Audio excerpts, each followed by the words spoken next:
Right ఇక digital exclusive లో మనం చూస్తున్నాం పాక్ లో మరో బాంబు దాడి జరిగింది. మనం చూస్తే ఈ పేలుడు దాటికి 7 మృతి చెందినట్లు కూడా మనకు తెలుస్తుంది. మరికొంతమందికి కూడా గాయాలయ్యాయి. అయితే ఈ దాడి వెనుక ఎవరి హస్తం ఉందనేది కూడా పాక్ కి తెలియని పరిస్థితి ప్రస్తుతానికి నెలకొన్నట్లు కూడా మనం చూస్తున్నాం. పాక్ లో గత 2 రోజుల నుంచి వరుస పేలుళ్లు జరుగుతున్నాయి. ఇప్పుడు మరో పేలుడు జరిగింది. ఈ పేలుళ్లో భాగంగా 7 మృతి చెందారు. అయితే మరికొంతమంది గాయాల పాలయ్యారు. సౌత్ వజీరిస్తాన్ లోని పీస్ కమిటీ భవనంలో ఈ పేలుడు సంభవించినట్లు కూడా తెలుస్తుంది. దీని వెనుక ఎవరి హస్తం ఉంది అనేది కూడా తెలియని పరిస్థితుల్లో ప్రస్తుతం పాకున్నట్లు కూడా తెలుస్తుంది.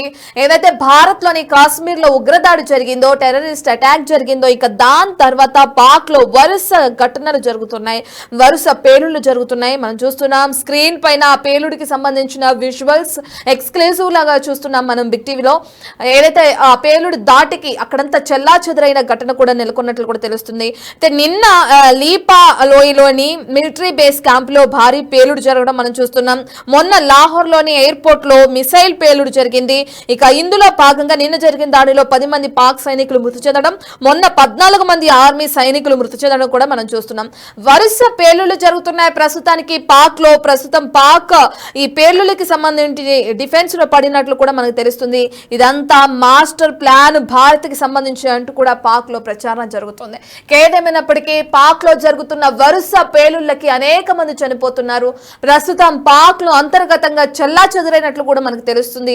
ఈ రోజు జరిగిన ఈ పేలుడికి సంబంధించి, అంటే ఇప్పుడు కొన్ని నిమిషాల క్రితం జరిగిన ఈ పేలుడికి సంబంధించి ఎంతమంది మృతి చెందారు విజువల్స్ లో మనం కూడా చూస్తున్నాం. ఏ విధమైన గందరగోళ వాతావరణం నెలకొందో ఆ పేలుడు సంభవించిన ప్రాంతంలో ఎవరికి వారు వాళ్ళ ప్రాణాలని కాపాడుకోవడం కోసం కూడా ఇది చేస్తున్నట్లు కూడా తెలుస్తుంది. ప్రాణ భయంతో పరుగులు తీస్తున్నారు అక్కడున్న జనం. దానికి సంబంధించిన విజువల్స్ మనం బిగ్ టీవీ స్క్రీన్ పైన చూస్తున్నాం. పాక్ లో వరుస పేలుళ్లు ఎందుకు సంభవిస్తున్నాయి, దీని వెనుక ఎవరున్నారు? నిజంగానే ఏదైతే మనం ఇందాక మాట్లాడుకున్నామో బలూచిస్తాన్ స్వాతంత్ర పోరాటం కొనసాగుతుంది పాక్ లో అని, మరి వాళ్ళకి సంబంధించి బాంబు పేలుళ్లు జరిగినాయా, లేదంటే పాక్ ఆరోపిస్తున్నట్లుగానే భారత్ కి సంబంధించి రంగంలోకి దిగింది, అందుకని ఈ విధమైన మాస్టర్ ప్లాన్ ఒకటి క్రియేట్ చేయడం వల్ల మనకి స్ట్రోక్ వస్తుందని చెప్పి కూడా ఏదైతే పాకిస్తాన్ ఆరోపిస్తుందో దానికి సంబంధించి నిజంగానే పేలుళ్లు జరుగుతున్నాయా, ఈ విషయాలన్నీ అయితే తెలియాల్సి ఉంది. ఇక ఏదేమైనప్పటికీ వరుస పేలుళ్లతో ప్రస్తుతానికి పాక్ లో వణుకు మొదలైనట్లు కూడా తెలుస్తుంది. మొన్న ఒక పేలుడు జరగడం, దానికి సంబంధించి కొంతమంది పాక్ సైనికులు మృతి చెందడం, ఇక నిన్న పేలుడు జరిగింది, దానికి సంబంధించి కొంతమంది మళ్ళీ పాక్ ఆర్మీ సైనికులు చనిపోవడం చూస్తున్నాం. ఇక ఈ రోజు మరో 7 చనిపోయారు. ఆ 7 సామాన్య ప్రజల లేదంటే పోలీస్ సిబ్బంది ఎవరైనా ఉన్నారా, ఆర్మీకి సంబంధించిన వ్యక్తులు ఎవరైనా ఉన్నారా అందులో అనేది తెలియాల్సింది. ఇక ఎంతమంది గాయపడ్డారు, మృతుల సంఖ్య ఇంకా ఎంతవరకు పెరిగే అవకాశం ఉంది అనే డీటెయిల్స్ కూడా తెలియాల్సింది. ఈ విషయాలన్నిటినీ బయటకు రానివ్వకుండా పాక్ ఎక్కడికక్కడ జాగ్రత్త పడుతుంది. అసలు నిజంగానే పాక్ లో ఏం జరుగుతుంది, పాకిస్తాన్ అంతం మొదలైందా అనే విధంగా కూడా ఈ పేలుళ్లన్నీ సంభవిస్తున్నాయి. అసలు ఈ రోజు జరిగిన పేలుడికి సంబంధించిన డీటెయిల్స్ అందించడానికి మా ప్రతినిధి శివ అందుబాటులో ఉన్నారు. రైట్ శివ, మనం చూస్తున్నాం ఈ రోజు జరిగిన పేలుడికి సంబంధించి 7 చనిపోయారనే వార్త తెరపైకి వస్తుంది. ఇంకా ఎంతమంది చనిపోయే అవకాశం, అంటే మృతుల సంఖ్య పెరిగే అవకాశం ఇంకా ఎంత ఉండొచ్చు అంటారు? ఈ పేలుడు వెనక ఎవరున్నారు అనేది మెయిన్ క్వశ్చన్ మార్క్. శివ, ఎవరున్నారు అనుకోవచ్చు అంటారు? పాకిస్తాన్ లో రోజు రోజు కూడా పేలుళ్ళు అనేవి చూసుకుంటాయి. గతంలో బలూచిస్తాన్ లో కూడా ఇటీవల పాకిస్తాన్ సంబంధించిన ఆర్మీ చెక్ పోస్ట్ పైన దాడికి తెగబడింది ఆర్మీ బేస్ పైన కూడా. ఇప్పుడు మరోసారి పాక్ లో మనం పేలుడు సంబంధించి దీంట్లో 7 చెందారు. సౌత్ వజీరిస్తాన్ లోని పీస్ కమిటీ భవనంలో పేలుడు సంబంధించినట్టు తెలుస్తుంది. ఈ పేలుడు ఘటనలో 7 మృతి చెందారు. మరికొంతమందికి కూడా తీవ్ర గాయాలయ్యి, మరికొంతమంది విషమంగా నేపథ్యంలో మృతుల సంఖ్య పెరిగే అవకాశం ఉన్నట్టు తెలుస్తుంది. దీని మధ్య ఎవరి హక్కు ఉంది అనేది కూడా పోలీసులు తెలియజేట్టు కూడా చెప్తున్నారు. కాశ్మీర్ ఉగ్రదాడి తర్వాత పాక్ లో వరుసగా ఈ ఘటనను చోటు చేసుకోవడం పట్ల పాకిస్తాన్ ప్రజలు ఆందోళన వ్యక్తం చేస్తున్నారు. నిన్న లీపాలో మిలిటరీ బేస్ క్యాంప్ లో కూడా భారీ పేరు సంభవించింది. మంటల్లో కాలిపోయిన ఈ ఆర్మీ వాహనాలకు సంబంధించి కొన్ని ఆర్మీ యుద్ధ వాహనాలు కూడా మంటల్లో కాలిపోయినాయి. దానికి సంబంధించి నష్టం కూడా వాటిని పరిస్థితి కనిపిస్తుంది. అది పాక్ ఆర్మీ కాన్వాయ్పై బలూచిస్తాన్ లిబరేషన్ బిఎల్ఏ కూడా బాంబు దాడి తీస్తుంది. గతంలో ఇటు వైసరంగ్ ర్యాలీలో ఇటు ఉగ్రవాదులు పాల్గొంటాయన్నారు. అప్పటి నుంచి కూడా ఇటు బిఎల్ఏ సంబంధించి బలూచిస్తాన్ లిబరేషన్ ఆర్మీ కూడా ఆ బాంబు దాడిలో తెగబడుతుంది పాకిస్తాన్ పైన. ఈ దాడిలో 10 మంది పాకిస్తాన్ సైనికులు కూడా మృతి. ఇక మన లాహోర్ లోని ఎయిర్పోర్ట్ కూడా మిసైల్ పేలింగ్ జరిగింది. ఈ ఘటనలో కూడా 14 మంది ఆర్మీ సైనికులు మృతి చెందారు. వయసు పేరు మొత్తం పాకిస్తాన్ డిఫెన్స్ లో పడింది. ఇదంతా కూడా భారత్ మాస్టర్ స్ట్రోక్ అంటే కూడా పాక్ లో ప్రచారం కొనసాగుతుంది.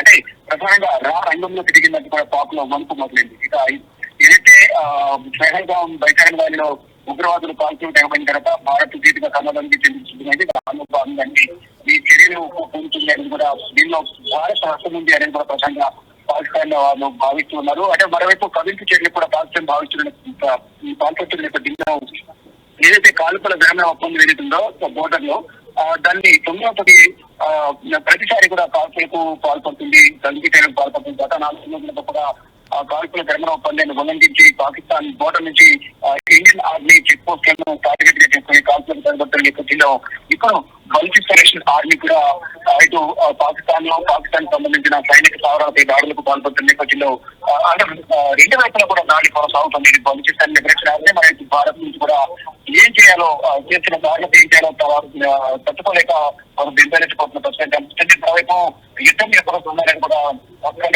పరిస్థితి అనిపిస్తుంది. అంటే ఇటు పాకిస్తాన్ భారత్ సరిహద్దులో మరి కూడా ఉద్రిక్తత కొనసాగుతుంది. వీటి పాకిస్తాన్ కల్పించేందుకు పాల్పడుతున్న నేపథ్యంలో ధీటుగా భారత ఆర్మీ కూడా ధీటుగా సమాధానం చెప్పిన పరిస్థితి కనిపిస్తుంది. కానీ మన సొంత దేశంలోనే ఈ లిబరేషన్ ఏదైతుందో బలూచిస్తాన్ లిబరేషన్ ఆర్మీ ఏదైతుందో అది దాడికి పాల్పడుతున్న నేపథ్యంలో కోలుకోలేని దెబ్బ తగ్గుతున్న పరిస్థితి కనిపిస్తుంది. ఇటు ఆర్థికంగా గురైనవుతా ఉంది. మరోవైపు ఇటు యుద్ధ సామగ్రికి సంబంధించి కూడా అన్ని కూడా కోల్పోతున్న నేపథ్యంలో పేరుడికి సంబంధించి యుద్ధ ట్యాంకర్లు పేరు చేస్తున్నారు. ఒకవైపు భారత్, మరోవైపు బిఎల్ఏ బలుచ్ లిబరేషన్ ఆర్మీ కూడా ఇద్దరు కూడా 2 వైపులా దాడి చేసిన నేపథ్యంలో ఇక ఏం చేయాలో పాల్గొని పాల్చుకుంటూ ఉందని ప్రధానంగా తీసుకోవాలి. రైట్ శివ, ఇప్పటికే ఏదైతే దాడి జరిగిందో దాడి జరిగిన ప్రదేశం అంతా మనం చూస్తున్నాం. బిగ్ టీవీ స్క్రీన్ పైన విజువల్ క్లియర్ గా మనకు అర్థమవుతుంది. ఏ విధమైన గందరగోళ వాతావరణం నెలకొందో కూడా తెలుస్తుంది. నిన్న మొన్న కూడా కొన్ని ఈ విధంగానే పేలుళ్లు జరిగినట్లు కూడా మనం చూస్తున్నాం. అయితే ఏదేమైనప్పటికీ వరుస పేలుళ్లతో పాకిస్తాన్ అంతర్గతంగా ఇంకా క్షీణించిపోతుంది అనుకోవచ్చా? ఆర్థికంగా ఇప్పటికే పాకిస్తాన్ చాలా ఇబ్బందుల పాలవుతుంది. ఇప్పుడు తిరిగి అదే పాకిస్తాన్ లో ఉన్న రాష్ట్ర ప్రజలే ఇప్పుడు ప్రభుత్వం పైన వ్యతిరేకత చూపించడం, ఈ విధంగా వాళ్ళల్లో వాళ్లే దాడులు చేసుకోవడం అనేది కూడా మనం చూస్తున్నాం. ఈ పేలుళ్లకు సంబంధించి మరి పాకిస్తాన్ ప్రభుత్వం ఏ విధంగా స్పందిస్తుందంటారు శివ? డెఫినెట్ గా మీరు అన్నట్లుగా ఒకవైపు ఆర్థిక ఇబ్బందులు, మరోవైపు బీలే నుంచి దాడులు కొనసాగుతున్న నేపథ్యంలో సైనికులు కూడా ఆర్మీ కూడా అనేక ఇబ్బందులు ఎదుర్కొనే పరిస్థితి కనిపిస్తుంది. ఇప్పటికే యుద్ధ సామగ్రి లేక భారత్ మేము యుద్ధం చేయలేమంటూ కూడా అనేక మంది ఉద్యోగాలకు రాజీనామా చేసి ఆర్మీ చీఫ్ లేఖలు పంపిస్తున్నారు. దానికి సంబంధించిన సోషల్ మీడియాలో వైరల్ అవుతున్నాయి. కొంతమంది ఖరారు అవుతున్నట్టు కూడా కొంత ప్రచారం జరుగుతుంది.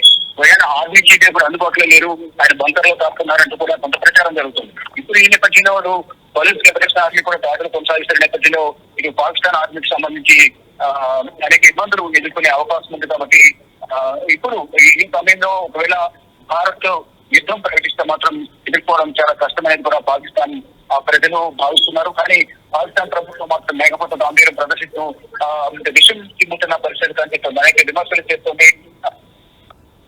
మా దగ్గర న్యూక్లియర్ బాంబులు ఉన్నాయి, అణుబాంబులు ఉన్నాయి, వీటన్నిటితో భారత్ పేల్చేస్తామని పైకి లేకపోతే కలుగుతున్నప్పటికీ కూడా అంతర్గతంగా కానీ గ్రౌండ్ లో చూసుకుంటే కనుక అక్కడ సొంత దేశానికి సంబంధించిన సైనికులే రాజీనామా చేసే భయపడి వెళ్ళిపోతున్న పరిస్థితి కనిపిస్తుంది. దీన్ని బట్టి పాకిస్తాన్ ఇంకా రాను ఎంత దిగజారిపోయే అవకాశం కనిపిస్తుంది. అక్కడ ఆర్థికపరంగా కానీ అక్కడ ఒకవేళ ఇబ్బంది చేయాల్సి వస్తే ఎవరు కూడా అందుబాటులో లేని పరిస్థితి కనిపిస్తోంది. మరోవైపు ఆర్థికంగా కుదేరైంది. ఇటు యుద్ధ సామగ్రి కూడా సరైన యుద్ధ సామగ్రి లేక బెంబెలెత్తిపోతున్న పరిస్థితి కనిపిస్తోంది. Right, thank you Shiva. Right, ఇక మనం చూస్తున్నాం స్క్రీన్ పైన ఏదైతే విజువల్స్ లో క్లియర్ గా అర్థమవుతుంది. 2-3 రోజుల నుంచి కూడా పాక్ లో అనేకమైన చోట్ల ఈ విధంగానే బాంబు దాడులు జరుగుతున్నాయి, వరుస పేలుళ్లు జరుగుతున్నాయి. దీనికి సంబంధించి మరి పాక్ ఏ విధంగా స్పందిస్తుందనేది తెలియాల్సింది. అంతర్గతంగా ఒకవైపు అటు బలూచిస్తాన్ నుంచి ఇటు సింధు రాష్ట్రానికి సంబంధించి నీటి వివాదం తెరపైకి వచ్చింది. బలూచిస్తాన్కి సంబంధించి వాళ్ళకి స్వాతంత్రానికి సంబంధించిన ఇష్యూ ఎప్పటి నుంచో కొనసాగుతుంది. ఒకవేళ అంతర్గతమైన ఇష్యూస్ క్లియర్ చేసుకోకపోతే పాక్ ఇతర దేశంతో ఏ విధంగా పోరాడుతుంది అనేది కూడా తెలియాల్సింది. ఇదంతా పక్కన పెడితే వరుస పేలుళ్లతో పాక్ లో ప్రస్తుతానికి ఆందోళనకర వాతావరణం నెలకొంది. అక్కడున్న ప్రజలు కూడా భయప్రాంతాలకు గురవుతున్నారు. వరుస పేలుళ్లతో అనేక మంది చనిపోతున్నారు. నిన్న మొన్న జరిగిన పేలుళ్లలో అటు పాక్ ఆర్మీ జవాన్లు మృతి చెందారు, ఆర్మీకి సంబంధించిన వ్యక్తులు చనిపోవడం జరిగింది. ఇక ఈ రోజు జరిగిన కొద్ది నిమిషాల క్రితం జరిగిన ఈ దాడిలో ఏదైతే ఈ పేలుళ్లో 7 మృతి చెందినట్లు తెలుస్తుంది. ఇంకా మరికొంతమంది గాయపడ్డారు. చనిపోయిన 7 ఎవరు అనేది డీటెయిల్స్ కూడా వాళ్ళ డీటెయిల్స్ తెలియాల్సింది. పాక్ లో వరుస పేలుళ్ళకి సంబంధించి దాని వెనుక ఎవరున్నారు, ఎవరి హస్తం ఉంది అనేది కూడా ప్రస్తుతానికి పాక్ లో ఒక క్వశ్చన్ మార్క్ గా నెలకొన్నది కూడా మనం చూస్తున్నాం.